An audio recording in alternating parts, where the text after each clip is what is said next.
the 2008 International AIDS Conference, brought to you by KaiserNetwork.org. Dr. Pedro Cahn, thank you for joining us. Thank you for inviting me again. Last we spoke was in Toronto in 2006 when you were planning for this conference. Right. And one of the things you told me was that you were going to try, you and colleagues, try to go to every country in Latin America as a kind of Olympic torch idea to get people excited, get them thinking about what they could do. Did you do that, and what did you find if you did? Okay. We, in some ways, split the job with my co-chair, Dr. Luis Soto Ramirez, and we visited, I would say, about 85 to 90% of the countries. And in each country in which we were there, we tried to tell them that this was the unique opportunity for Latin America to have a conference like this one, in which they can show our successes, but also discuss our failures. And people were very excited about that. So on top of the thousands of abstracts that we have received, and many of them are from this region, we have also a kind of regional session devoted to Latin America and the Caribbean to discuss specific issues in which we gathered people from the scientific arena and also people from the community in order to explore what are the next steps. Because, you know, this conference is a big momentum, but it will be over on Saturday. And what's next? The epidemic will not be over. The conference will be over, but the epidemic not. But I'm sure that we will have a before and after this conference in the region. We're looking forward to the impact that this conference will have on policymakers, on the communities at large, and also on the scientific community. Then can you be more specific about what you expect world leaders, global leaders, to learn about the epidemic in Latin America this week? What's most important for them to realize? Yeah. First of all is to put Latin America in the agenda, you know, because it's true, Africa has the heaviest burden of the epidemic, no discussion about. Asia has a very difficult situation. Eastern Europe is looking at a very fastly growing epidemic. But Latin America still has 2 million people living with HIV. And we used to say that the life of a Latin American person living with HIV has the same worth as the life of an African.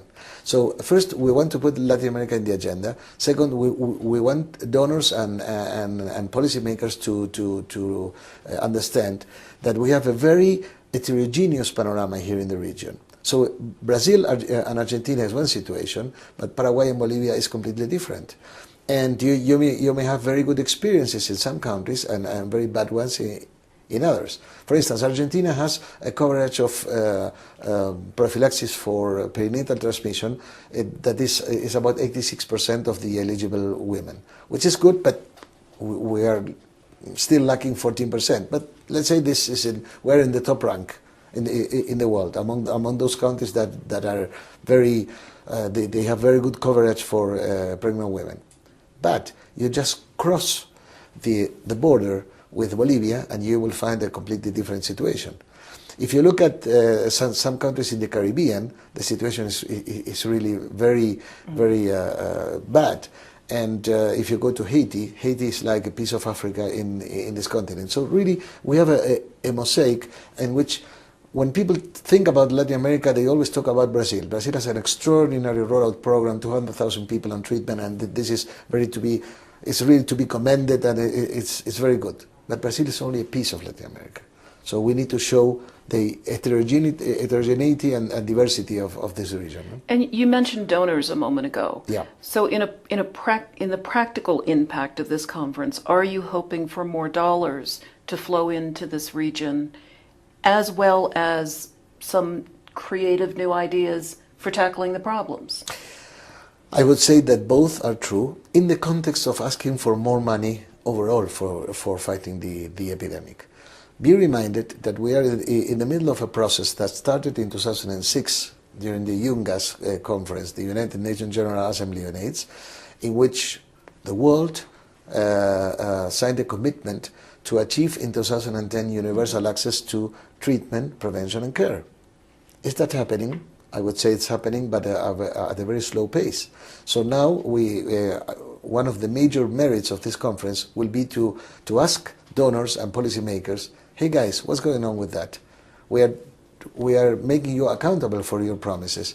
We need you to keep your promises, and that's the reason why our theme in this conference is Universal Action Now. Okay, it's enough. Enough is enough. Enough of very nice words, enough of promises. We need people getting treatment, we need people getting prevention tools. Do you think that that's been a problem at earlier conferences? Too much talk, not enough follow-up? Well, you know, one of the results of the surveillance we perform after every single conference, we have a group that is working very hard in terms of doing focus interviews and also polls about what have you seen in the conference, what were our weaknesses, our strengths in the conference, etc. People asked us to make policymakers more accountable at the conferences. And in our strategic plan at IAS, we really believe more and more that our conferences are a big momentum in which you can confront a big audience, community people, scientists, journalists, together with policymakers and funders, and discuss what's going on. So it's not the same that if you communicate by email and say, hey, what's going on, then if you have to go to the podium in front of an audience of 15,000 people, 20,000 people and explain why did you not deliver what you have promised to do. So that's pretty rough. That's pretty rough, yeah. But the IAS put out a kind of accountability report after Toronto. Yeah. And there will be one after this, I presume. Absolutely, Okay. Yes. Stepping back, getting away for a moment from Latin America specifically, what will be your definition of success for this conference? My definition of success would be, besides the impact on the region, would be that we would be able to increase the general awareness in all the different regions in the world about the tragedy of this epidemic. I'm a little bit concerned with some statements that, oh, you know, it's not that bad at this point in time, because there's some signs of stabilization and, you know, drugs are working so people don't die. I mean, 2 million people died last year. 7,000 people are acquiring the infection every day. So there's no room for complacency. We might be doing better in some fields, no discussion about.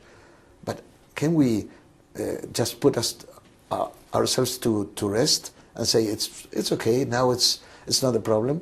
We cannot send a misleading message. While we are striving for expand the antiretroviral therapy rollout, we need to explain to thousands of millions of people that are not infected with HIV that even the best treatment for HIV is worse than not being infected.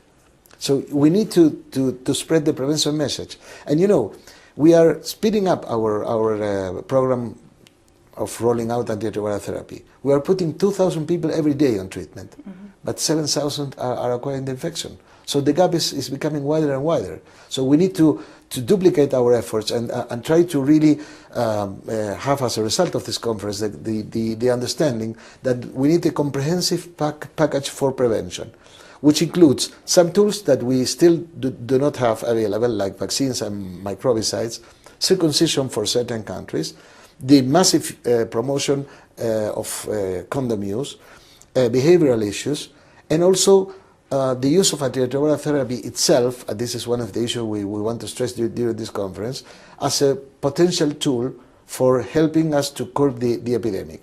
Based on the issue that if you have more people with lower viral load in a community, you will have less chances to have transmission. So while we are trying to reduce the gap between the 31% of eligible patients that are today receiving treatment and 69% are not, while we are trying to shrink this second part, we are also working not only in order to benefit those patients, but also to benefit the community at large.